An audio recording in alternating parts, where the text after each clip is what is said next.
어째 저는 찾다, 간청하다, 또 구하다 이런 뜻을 갖고 있는 바라는 단어를 가지고 이제 문제를 만난 다니엘과 또 문제를 만난 느부갓네살 왕이 그 문제를 어떻게 풀어나가는가의 문제 해결의 방식을 이 바라는 단어를 가지고 이제 제가 설명을 해드렸습니다.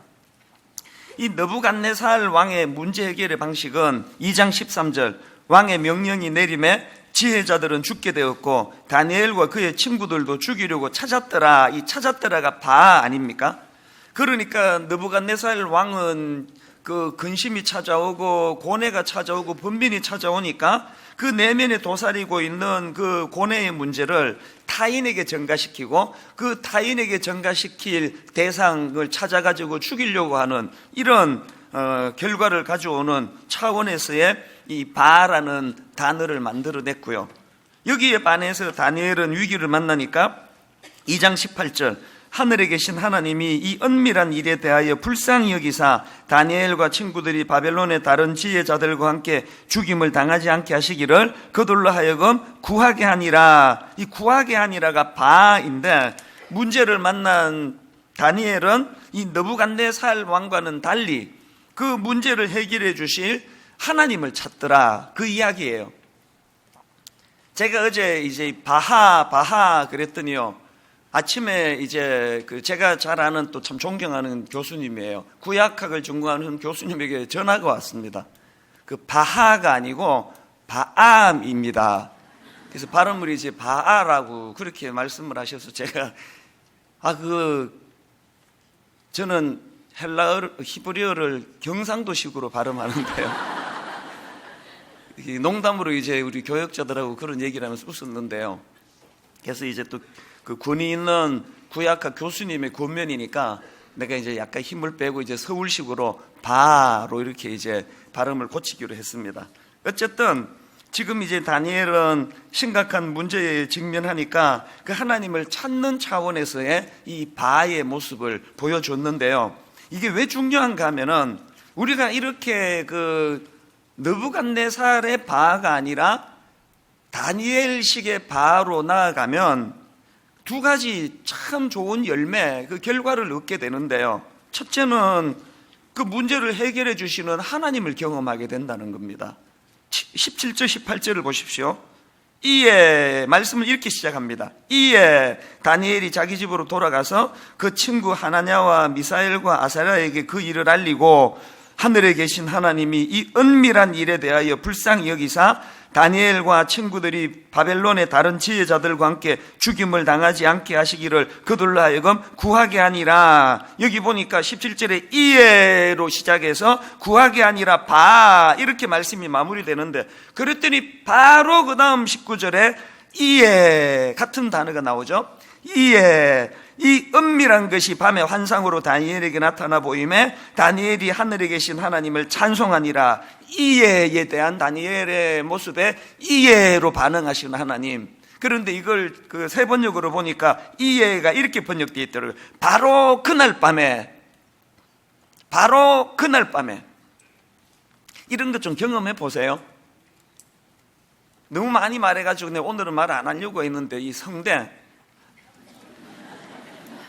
강남 세브란스 병원에 앉아가지고 꼭 기로에서 이 11월 달로 특세를 옮겨야 되나 이거 어떻게 해야 되나 수술 받아야 되나 그럴 때 제가 하나님께 믿음 약한 저지만 이해로 반응을 했더니 이건 목이 쉬어 빠지더라도 이것 때문에 정말 수술을 급하게 해야 한다더라도 지금 이 여름 내내 받은 말씀의 이 충만함을 11월 달로 미룰 수 없다. 식은 밥을 성도들에게 내가 해먹일 수 없다. 그렇게 이해로 하나님 앞에 고백을 한 거거든. 그래서 제가 20몇만 원 환불 받은 게 바로 이해예요. 이해.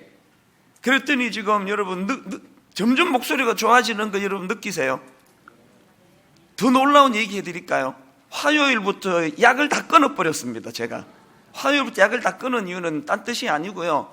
전국에서 약을 너무 많이 줘가지고 막 배가 아파가지고 이게 소화가 안 돼서 안 되겠다 해서 약을 다 끊었습니다. 근데 지금 이 약 끊고 또 안 좋으면 다시 먹지 뭐 그랬는데 지금 이상하게 소리가 점점 좋아지고 있잖아요. 이해로 하나님 앞에 결단할 때 때로는 하나님이 바로 그날 밤에 혹은 이해로 응답할 때가 있다는 거예요. 이런 걸 경험하는 이 묘미가 그게 신앙생활, 그 목사하는 맛이 이런 데서 나오는 거 아니겠습니까? 우리가 문제가 찾아올 때 느부갓네살 왕처럼 그 문제를 술사들이나 지혜자들에게 책임 전가시키고 죽이고 그렇게 그냥 보복하는 식으로 해갖고는 그 내면의 문제가 평안히 깃들 수가 없는 거 아닙니까? 늘 우리는 내 이 마음의 불안은 네 때문이야, 당신 때문이야, 아버지 때문이야, 이런 식으로는 문제 해결이 되지 않습니다. 그 문제를 이해라는 이 17절의 다니엘과 같은 모습으로 해결자 되시는 하나님 앞에 갖고 나아갈 때에 19절에서 바로 그날 밤에 혹은 이해로 그렇게 응답해 주시는 그 하나님을 경험하는 그런 저와 여러분 되시기를 바랍니다. 그런가 하면 두 번째로 문제에 직면한 다니엘이 하나님을 찾는 차원에서의 그 바의 모습으로 나아가니까 얻게 된 열매가 하나 더 있는데요, 이게 중요합니다. 두 번째 열매가 뭐냐? 하나님과의 소통의 기쁨을 맛보게 되더라는 겁니다. 이게 무슨 말인지 제가 설명을 드릴게요. 앞에서 말씀드린 것처럼 다니엘이 문제를 가지고 19절에 이해라는 그 단어를 가지고 하나님 앞으로 나아가니까 바로 그날 밤에 또 이해, 이렇게 19절에서 하나님이 응답해 주셨는데요, 그렇게 이해라는 자기의 그 간구에 대하여 이해로 응답해 주시는 그 하나님에 대하여 다니엘이 어떻게 또 반응합니까? 19절 끝부분은 한번 보세요. 이 하나님의 반응 초반부입니다.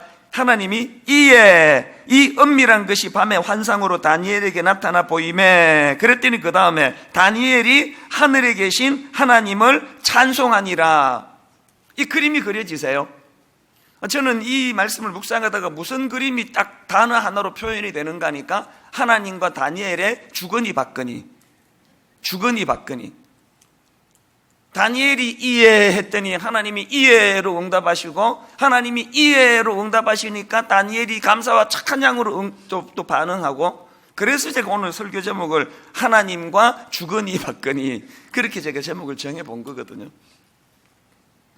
여러분, 오늘 설교 제목 그대로 우리 삶 가운데, 신앙생활 가운데 진짜 다니엘처럼 하나님과 주거니 받거니가 일어나는 신앙생활이라면 뭘 더 바라겠습니까? 뭘?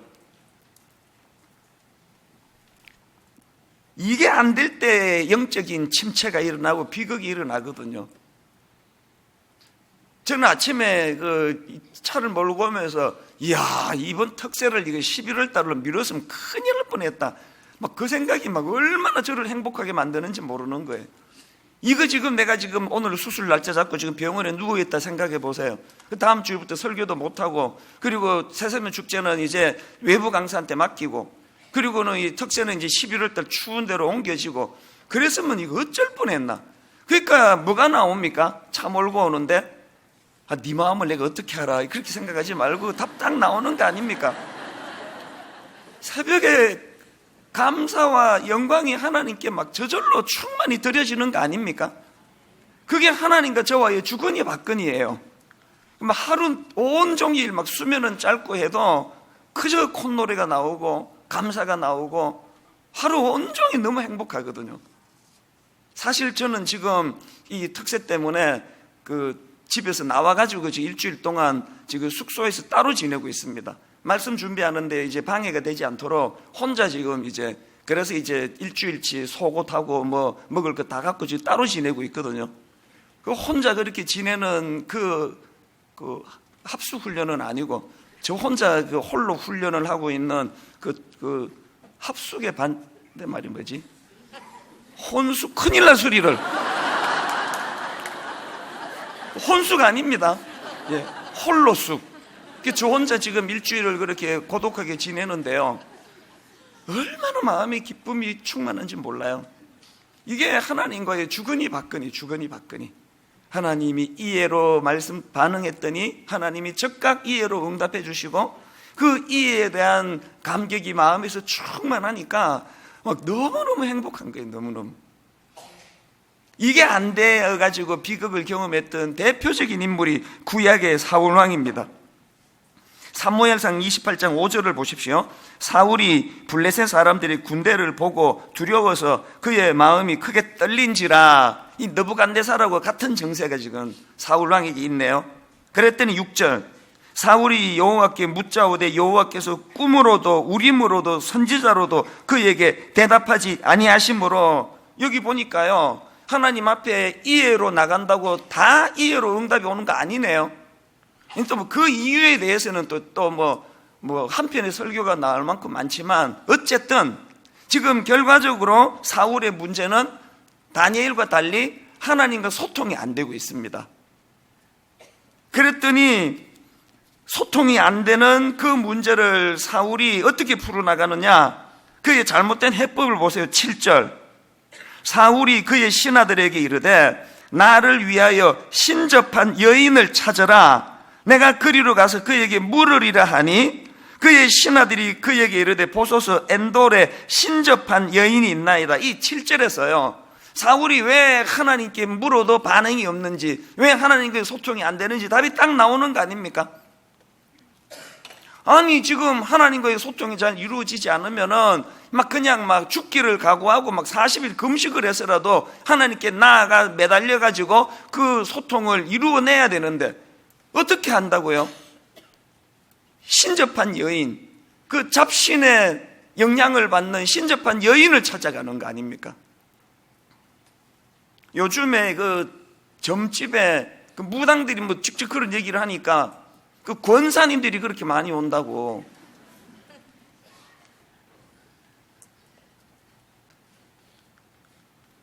그 무슨 현상이에요? 무슨 현상이긴요. 방금 읽어드린 사무엘상 28장에 딱 사울의 현상이죠. 오죽 답답했으면 그 점집까지 찾아갔겠냐고. 오죽 답답했으면. 그러나 여러분, 오죽 답답할 때 그때 점집 찾아가가지고 자꾸 그렇게 그 신접한 여인을 찾는 그게 결국은 사울을 망하게 했다는 걸 잊으시면 안 됩니다. 오늘 10시에 그 남산에 점집 예약하신 분 은혜 받고 다 취소하시기 바랍니다. 이렇게 하나님과의 소통에 문제가 생겨서 어려움을 겪었던, 심지어는 망해버린 사울에 비해 가지고 완전히 대조되는 또 다윗, 이 사울과 다윗은 늘 대조되는 인물 아닙니까? 다윗을 한번 보십시오. 사무엘상 30장 1절부터 5절, 그 하나님과의 소통을 염두에 두고 한번 읽어보십시오. 다윗과 그의 사람들이 사흘 만에 시글락에 이른 때에 아말렉 사람들이 이미 네겝과 시글락을 침노하였는데 그들이 시글락을 쳐서 불사르고 거기에 있는 젊거나 늙은 여인들은 한 사람도 죽이지 아니하고 다 사로잡아 끌고 자기 길을 갔더라. 다윗과 그의 사람들이 성읍에 이르러 본즉 성읍이 불탔고 자기들의 아내와 자녀들이 사로잡혔는지라. 다윗과 그와 함께한 백성이 울 기력이 없도록 소리를 높이 울었더라. 다윗의 두 아내 이스라엘 여인 아히노함과 갈멜 사람 나발의 아내였던 아비가일도 사로잡혔더라. 지금 어떤 상황인지 아시겠죠? 이 너무너무 절망적인 일이 닥쳤는데요. 근데 참 사람들은 야박해요. 다윗도 지금 이런 절망적인 고통에 지금 빠져 있는데 거기다 대고 6절을 보세요. 백성들이 자녀들 때문에 마음이 슬퍼서 다윗을 돌로 치자 하니, 이게 인간이에요. 안 그래도 지금 자기도 죽을 것 같은데 그냥 돌을 던져가지고 그렇게 책임 전가를 다윗에게 해대고 있는 그런 상황인데요. 바로 이런 상황에서 다윗의 모습을 한번 보세요. 6절 다시 보세요. 백성들이 자녀들 때문에 마음이 슬퍼서 다윗을 돌로 치자 하니 다윗이 크게 다급하였으나 그의 하나님 여호와를 힘입고 용기를 얻었더라. 무슨 뜻인지 아시죠? 위기 때 소통이 이루어지고 있다는 거예요. 하나님과의 소통이. 또 7절을 보십시오. 다윗이 아히멜렉의 아들 제사장 아비아달에게 이르되 원하건대 에봇을 내게로 가져오라. 아비아달이 에봇을 다윗에게로 가져가매, 그 다음 8절입니다. 다윗이 여호와께 묻자와 이르되 내가 이 군대를 죽여가면 잡겠나이까 하니 여호와께서 그에게 대답하되 그를 쫓아가라. 내가 반드시 따라잡고 도로 찾으리라. 제가 지금 읽지는 않지만 그 다음 9절수부터 보면은 또 그 하나님의 해법에 대하여 또 반응하고 순종하는 다윗의 모습이 나오거든요. 이 본문을 지금 하나님과의 소통 차원으로 한번 읽어보시라고요. 문제를 만난 다윗이 그 사울과는 확연히 다른 차이점은 딱 하나밖에 없습니다. 위기를 만날 때, 두려움이 엄습할 때 하나님과의 이 소통이 이루어지지 않는 사울과 같은 인생, 위기를 만날 때, 두려움이 찾아올 때 여호와께 묻자와 이르되, 여러분 이 앞이 캄캄할 때 어디 물을 데가 있다는 게 그게 얼마나 위로가 되는지 아시죠? 여호와께 묻자와 이르되. 단임 목사가 부재한 거하고요, 단임 목사가 존재하고 있는 거하고는 차이가 많이 나는 걸 느끼거든요. 예를 들어 가지고 지금 뭐 어느 교회 목사님이 안식년으로 한 1년간 뭐 외국에 나가 계시다 하더라도 눈에는 그분이 지금 안 보이지만 목사님이 지금 안식년 가신 거하고, 지금 단임 목사가 무슨 죄를 지어가지고 쫓겨나가지고 지금 단임 목사가 부재한 거하고, 그거는요 비교할 수 없는 차이예요. 하나님이 지금 내 내면에 존재하고 계시다. 이게 그 사람에게 주는 그 안정감이라는 건 이루 말로 다 못합니다. 그래서 우리는 특세를 기다리고 새벽 예배, 수요 예배, 금요 기도회, 그래서 우리는 물을 때가 있다는 거지. 물을 때가 여호와께 묻자와 이르되. 그리고 또 그냥 믿었던 인간들이 배신을 하고 막 돌 던져 죽이려고 그러고 그렇게 할 때 그의 하나님 여호와를 힘입고, 그의 하나님 여호와를 힘입고 용기를 얻었더라. 이 차이가 얼마나 크냐고요. 저는 8절에서 다윗이 여호와께 묻자와 이르되 내가 이 군대를 추격하면 따라잡겠나이까 하니 여호와께서 그에게 대답하시되. 저는 오늘 새벽에 이렇게 애쓰시는 모든 성도님들이 다윗처럼 이렇게 하나님과의 소통이 이루어지는 그런 성도님들이 되시면 좋겠습니다. 그런 하나님과의 소통이 일어나는 주님의 자녀들 되시기를 주님 이름으로 축복합니다.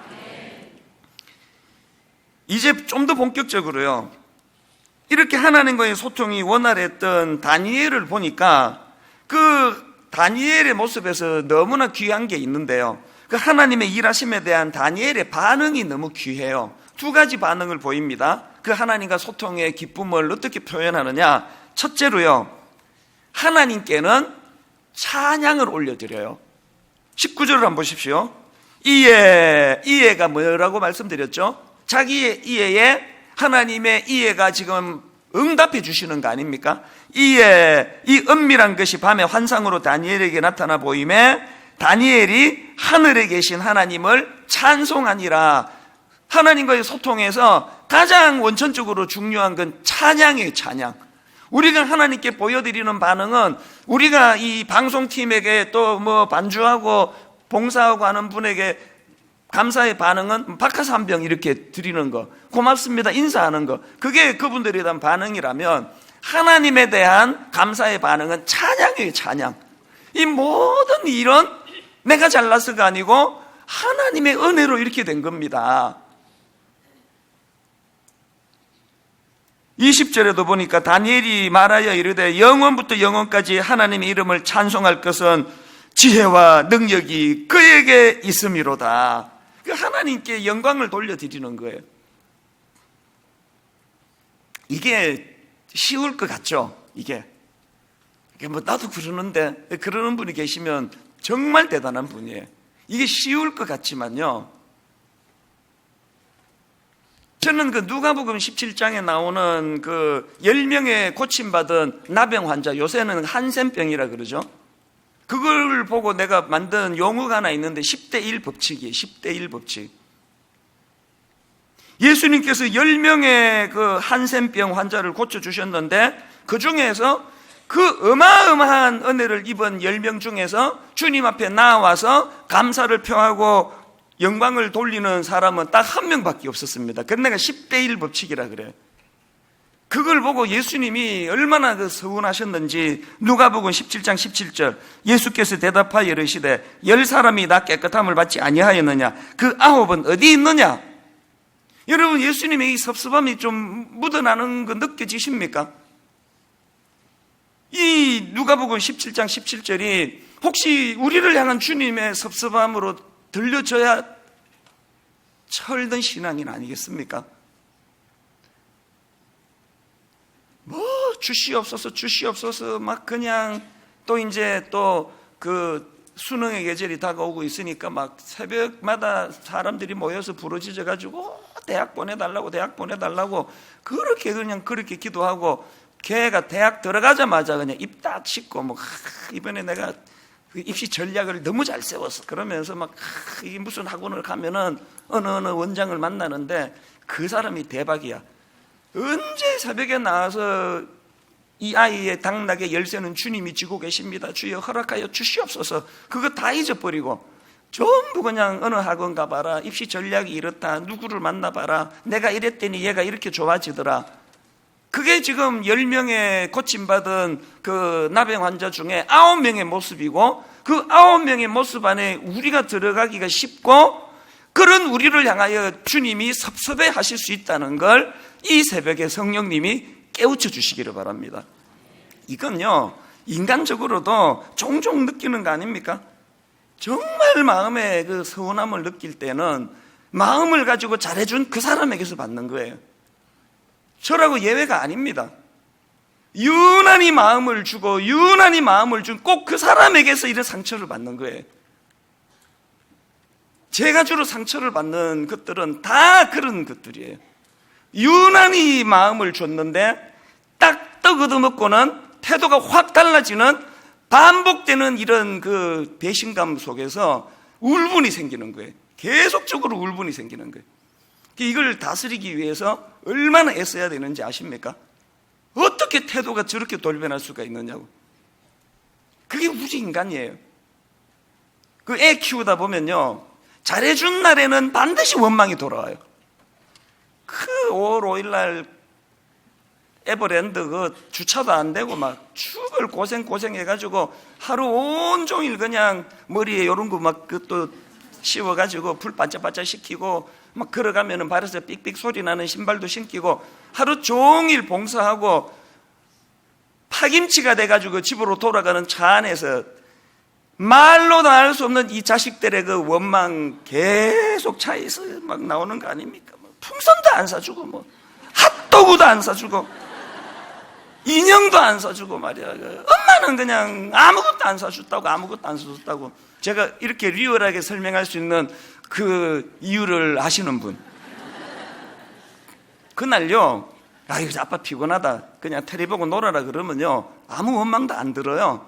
딩글딩글한 그날은요, 짜장면 한 그릇만 시켜주면 막 고마워서 대박이다, 우리 엄마 최고다 그러는데, 잘해준 날 원망을 더 많이 듣는 게 그게 자식이고 부교역자고, 그게 또 누가 있지? 예.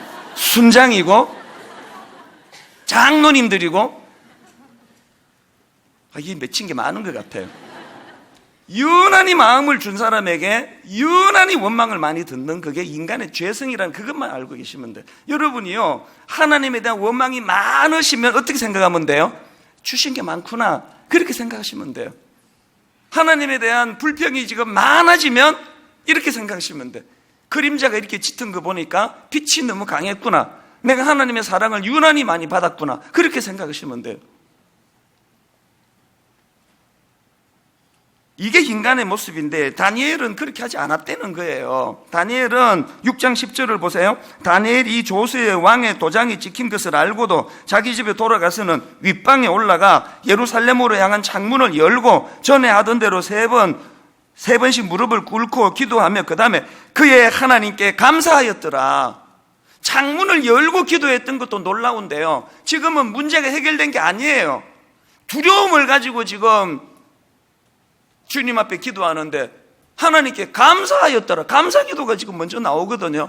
그저께 우리 그 홈페이지에요, 어떤 성도님이 이제 그 내용을 가지고 이런 글을 올렸습니다.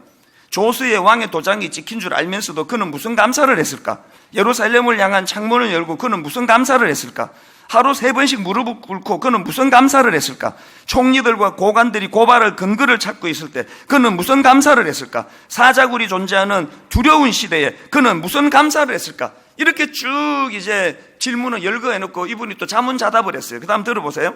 그는 아마도 뜻을 세워 자기를 더럽히지 않았음을, 채식만으로도 아름답고 윤택한 얼굴 주심을, 동정과 호의를 베푸는 황관장 만나게 하심을, 학문과 지혜를 주시고 서적 깨닫게 하심을, 환상과 꿈 해석 능력 주심을, 모든 주권이 하나님께 있음을 감사하지 않았을까? 내가 이걸 옮겨 놓았어요. 이분이 누군지 몰라도 너무 대단한 분 아닙니까? 지금 그 사건으로 봐서는 문제도 해결 안 했는데 뭘 다니엘이 저렇게 먼저 감사를 하나 하지만, 문제를 직면했을 때 문제를 풀 수 있는 열쇠 중에 하나가 뭐예요? 과거에 주셨던 감사거리를 떠올리는 거예요. 이 문제가 해결이 되면 감사하지만 그건 한 걸음 늦은 거예요. 이 문제에 근심하게 만드는 문제가 찾아올 때 과거에 이와 유사한 일이 있을 때 해결해 주셨던 많은 것들을 떠올리고 그 감사를 미리가 아니죠. 그 과거에 주셨던 잊어버렸던 감사를 회복시키는 거예요. 그렇게 감사함으로 하나님께 나아가면은 그게 능력이 된다는 거예요. 저는 정말로 하나님과 여러분이 주거니 받거니 하는 사이면 좋겠어요. 여러분이 이해로 주님께 나가면 주님은 이해로 응답해 주시고, 또 주님이 그렇게 바로 이해로 응답해 주시면 입 싹 닫고 그냥 응답받고 끝내는 게 아니라 다니엘처럼 감사함으로 찬양으로 주님께 나가고, 그 찬양으로 주님께 나가는 그 다니엘에게 연거푸 어려운 일들이 찾아오지 않습니까? 이제 6장에서 어려움이 찾아올 때 2장에서 도와주셨던 그 하나님의 은혜를 떠올리며 창문을 열어젖히고, 이 문제 해결은 안 됐지만 과거를 떠올리며 2장을 떠올리며 하나님께 감사 기도를 드릴 수 있는, 하나님과 주거니 받거니의 은혜를 감사함으로 드려지는 저와 여러분 되시기를 바랍니다. 이게 첫 번째 다니엘의 놀라운 반응이고요. 하나님께는 찬양을 올려드렸고요. 그런가 하면 두 번째 일하시는 하나님에 대한 다니엘의 반응 두 번째가 뭐냐? 사람들에게는 그 사실을 선포한다는 거예요. 제가 다니엘에게서 배우는 놀라운 게 이거예요.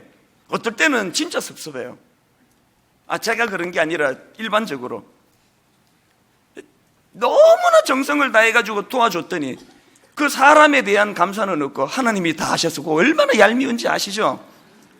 온 정성을 다해가지고 지극정성으로 그냥 약 따려가지고 그래가지고 병 나았는데 그 도와준 사람에 대한 반응은 없고 하나님이 하셨습니다, 할렐루야. 그거 맞는 이야기지만 그냥 또 얄미운 거 아닙니까? 다니엘에게서 배우는 건요, 하나님을 향해서 감사가 있었지만 또 인간들을 향해서도 반응이 있는 거예요.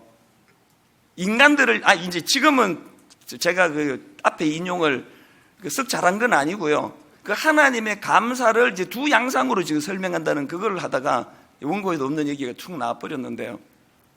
하나님께는 어떻게 했다고요? 찬양을 드렸고요. 사람에게는 그 사실을 선포했다는 거예요. 다니엘이 사람들에게 뭘 선포합니까? 26절을 보세요. 26절에서요. 느부갓네살 왕이 내가 꾼 꿈과 해석을 네가 능히 알 수 있겠느냐? 이제 다니엘이 이제 내 꿈이 이제 해석할 수 있습니다. 그래서 데리고 갔더니 왕 앞에 그런 말을 하는 거예요. 네 진짜 해석할 수 있니? 그랬더니요, 다니엘이 본격적으로 꿈 해석하기 전에 그 앞에 27절, 28절을 한번 보십시오. 같이 한번 읽어보십니다. 다니엘이 왕 앞에 대답하여 이르되 왕이 물으신 바 은밀한 것은 지혜자나 술객이나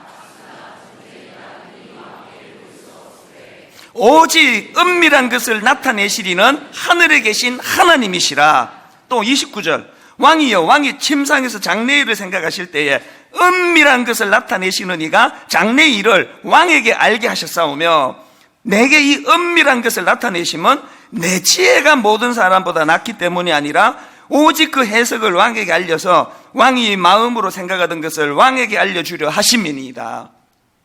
그리고는 이제 그 다음 31절에서부터 본격적인 꿈풀이가 나오거든요. 제가 뭘 발견했습니까? 다니엘은요, 본격적으로 꿈풀이, 이게 지금 얼마나 마음이 급하겠습니까? 그 놀라운 비밀을 알게 됐으니까 막 그냥 신발도 벗겨지네. 왕이여, 왕이여, 내가 알아냈습니다. 그러고 막 줄줄줄 그렇게 얘기할 것 같은데, 다니엘은요, 본격적으로 자기가 깨달은 꿈풀이 하기 전에 길게 27절, 28절, 29절, 30절에 걸쳐서 이 일을 허락하신 분이 하나님이시라는 걸 반복해서 지금 선포하고 있는 거예요. 여기서 뭘 배워야 된다고요? 우리가 눈을 감고 기도할 때, 입술로 찬양할 때도 하나님께 영광을 돌려야 되지만 사람들을 대면할 때 그 사실을 입술로 선포해야 된다는 거예요. 증언해야 되는 거예요. 믿는 사람끼리 내가 받은 은혜를 나타내는 걸 간증이라 그러고요, 안 믿는 사람에게 그 사실을 선포하는 걸 전도라 그럽니다. 여러분에게 두 가지가 있습니까? 아까 제가 예를 잘못 들었던 그처럼 인간에게도 물론 감사를 표현해야 된다는 그 이야기를 아까는 했지만요, 그 전에 하나님 앞에 이 두 가지 균형이 있습니까? 예배 드릴 때, 주님 앞에 묵상의 자리로 나아갈 때 늘 하나님께 영광을 올려드리는 이 자세 하나하고, 그런가 하면 사람들을 대면할 때 이렇게 된 게 하나님 은혜라고. 이번에 우리 애가 대학 들어간 건 뭐 좋은 학원 선생님 만난 것도 사실이고 내가 전략을 잘 짠 것도 사실이지만, 이 모든 배경에는 하나님이 일을 하셨다는 간증이 여러분 들어가 있느냐고요.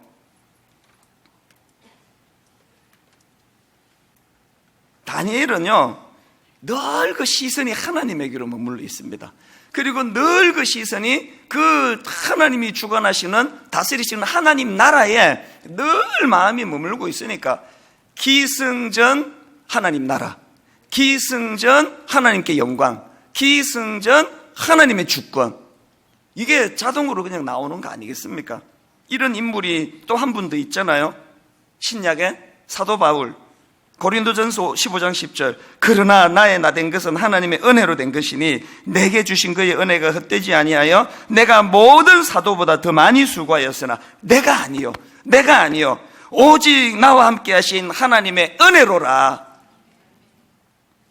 바울과 바나바도 마찬가지예요. 사도행전 14장에 해프닝 하나가 벌어지는데요, 나면서부터 걷지 못하는 장애를 가진 그 한 사람을 고쳐줍니다. 사도행전 14장 11절 12절, 무리가 바울이 한 일을 보고 루가오니아 방언으로 소리질러 이르되 신들이 그렇게 이제 기적적으로 병을 고쳐줬더니 사람들의 반응이 이제 11절 12절이에요. 무리가 바울이 한 일을 보고 루가오디아 방언으로 소리질러 이르되 신들이 사람의 형상으로 우리 가운데 내려오셨다 하여 바나바는 제우스라 하고 바울은 그 중에 말하는 자이므로 헤르메스라 하더라. 지금 출연하는 모든 이단은 다 이렇게 시작을 해요. 하나님의 이름으로 병을 고쳐줬더니 병을 고쳐준 하나님은 못 보고 이 사람이 대단하다는 거예요. 우와, 어느 기도원에 갔더니 막 정말 용하더라. 그 권사님 막 대단하더라. 막 계속 그 사람을 그렇게 부추겨가지고 생기는 게 이단 아닙니까? 지금 요 과천에서 무리를 일으키고 있는 피지로 옮겨가지고 막 사람을 두들겨 패고 그래가지고 PV도 나오고 하는 그 출발이 얼마나 그 목사를 믿었으면은 그 집 다 팔고 피지로 가자 가는데 그걸 하겠냐고요, 그걸. 출발이. 제가 오늘 은혜 받고 내 선포하는데 우리 이제 다 피지로 갑시다 그러면 따라갈 사람 손 들어보세요.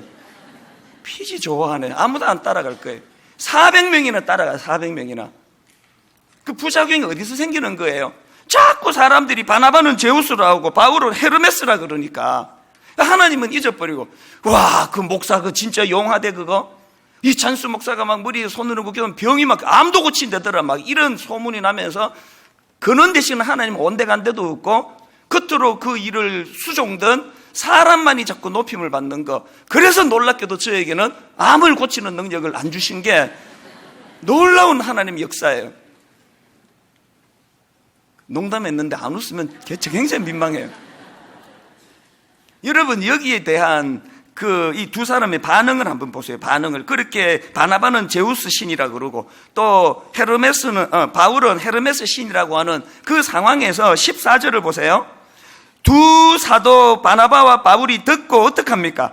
옷을 찢고 무리 가운데 뛰어 들어가서 소리질러 이르되 여러분이여 어찌하여 이러한 일을 하느냐? 우리도 여러분과 같은 성정을 가진 사람이라. 여러분에게 복음을 전하는 것은 이런 헛된 일을 버리고 천지와 바다와 그 가운데 만물을 지으시고 살아계신 하나님께로 돌아오게 함이라.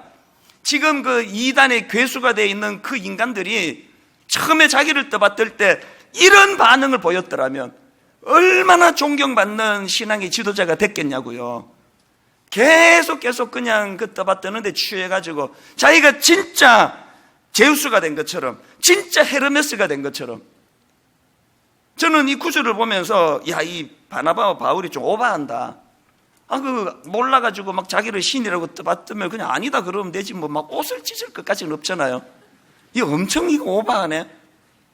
내가 받은 깨달음의 결론이 뭔지 아세요? 누가 저를 과하게 칭찬하면 이렇게 오바를 해야 되는구나. 이게 성경이 주는 메시지예요. 누가 저를 칭찬하면 목사님 어떻게 그렇게 말씀을 잘 전하세요? 그러면 입 닥쳐! 박 집사 주둥이 닫혀! 정신 차려 지금. 그래야 된다는 거예요.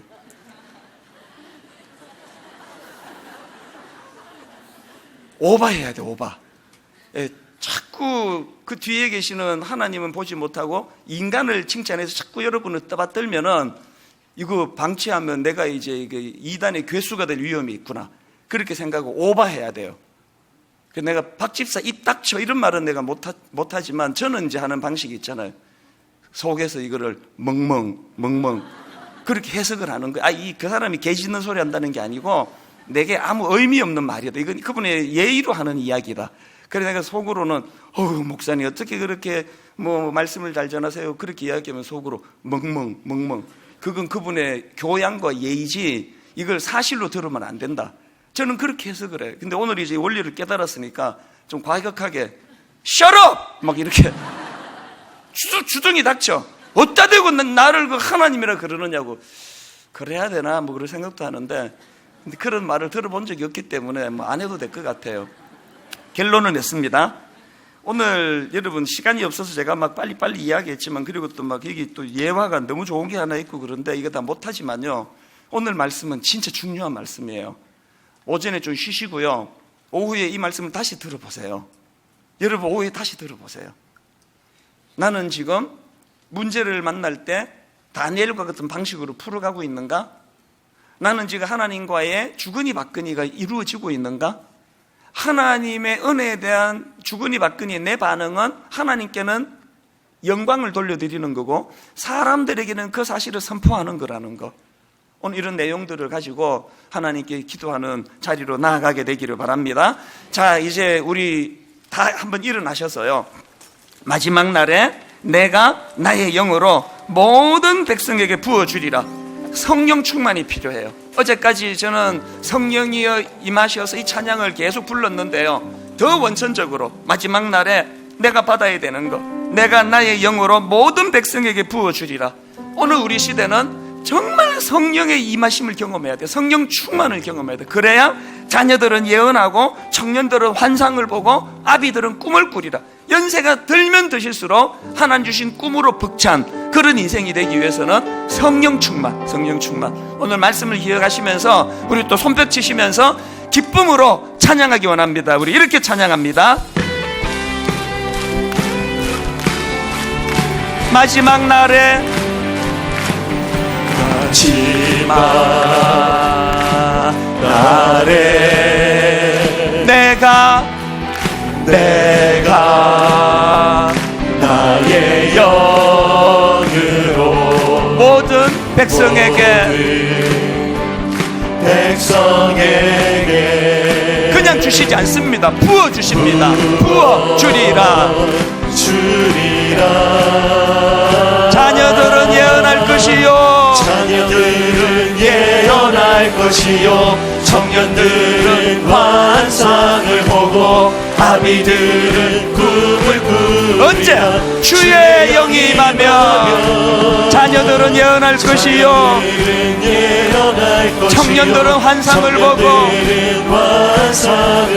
아비들은 꿈을 꾸리라. 언제? 주의 영이 임하면 성령이여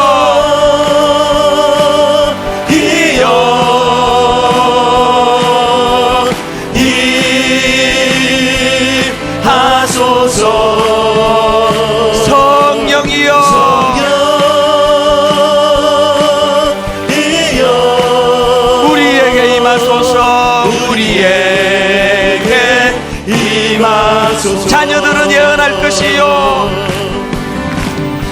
자녀들은 예언할 것이요 청년들은 환상을 보고 아비들은 꿈을 꾸리라.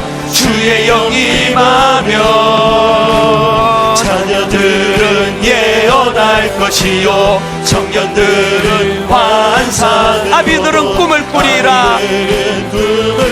주의 영이 임하며 성령이여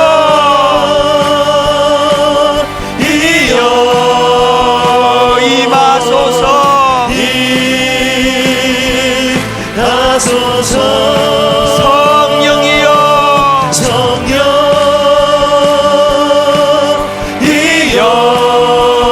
우리에게 임하소서. 우리에게 임하소서.